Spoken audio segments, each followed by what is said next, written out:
الحمد لله والصلاة والسلام على رسول الله. هل الصائم يفطر مع أول الأذان أم أثناء الأذان أم في آخر الأذان؟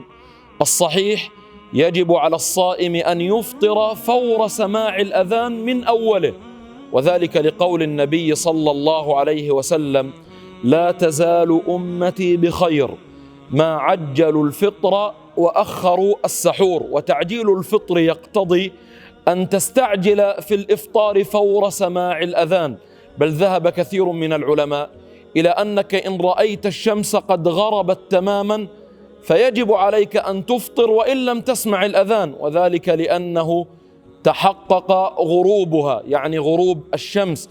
لذلك أيها الأحباب، من سنن الصيام أن تعجل في الإفطار فور سماع الأذان مباشرة من قول الله أكبر، والحمد لله.